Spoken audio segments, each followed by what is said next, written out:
ends with 2 and it ends with 4th. 2 and 4 is 8. So 8 is one of the lines of the grid. And you divide 144 by 8 and you get a grid of 8 by 18 or 18 by 8. Put the letters there on the grid, and what do you get? Well, the youth that was being written to in these sonnets is called Rosalie, and there you can see W-R, Reauthors Lee. That cannot be coincidence. That's a coded message in the sonnets.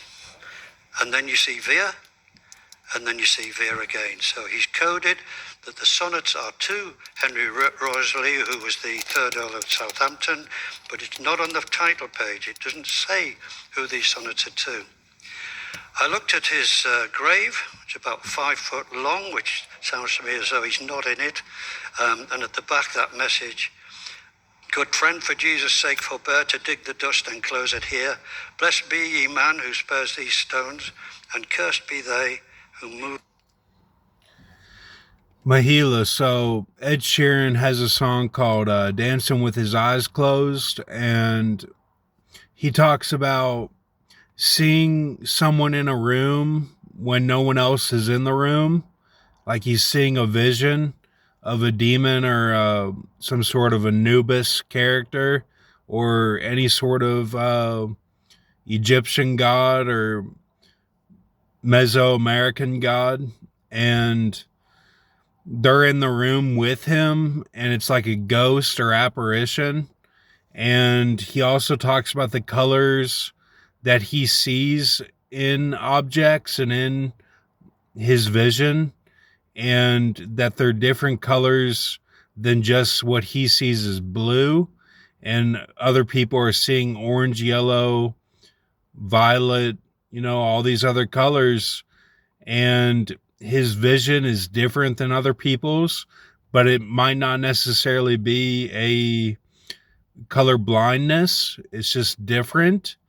So the spirits that he sees in the rooms and the colors of his eyes, and then he's dancing with his eyes closed. He's, in the shower at night with no light on, or he's in a club with girls. And it's not necessarily the sadness of, the Bible that it talks about in Ezekiel. It's more like he's wanting love, and he's got his eyes closed because he's not really accepting of love. Because he's so guarded, he's so traumatized that he's not accepting of love, but he's open to it. So he's dancing. He's at a club with girls. This is very, very dark. So thank you. My bones. Doesn't fit into a grid, but guess what? If I do what it says and get rid of my bones, it does fit into a grid.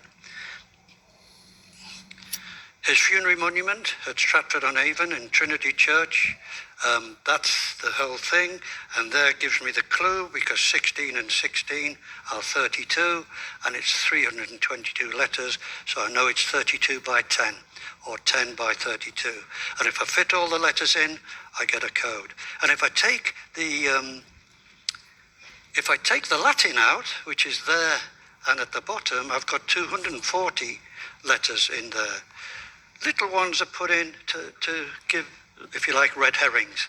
You ignore them. Again, there's a code within that. And the 4th one, the first folio of Shakespeare, there's 20 of these in the world. They're worth millions. They're all over the world.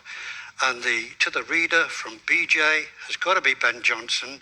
And if he wrote this with a code in it, he's in the know. He knows what's going on. Now, from those 4 things, all of them, Vere, when you put the grid together. They're just flagging out the clues. You've got to look at the original. This is Sonnet 76, and you can see in the original, I've marked in red, where the spelling would be different to today. So if you spelt it in today, the grid wouldn't work, because sometimes there's more letters, sometimes there's less letters, so they're not going to align properly in the grid to give anything away. So you've got to go back to the originals. And then those days, a new code thing came across called the Cardano grill. And can you see in this, if you cut out this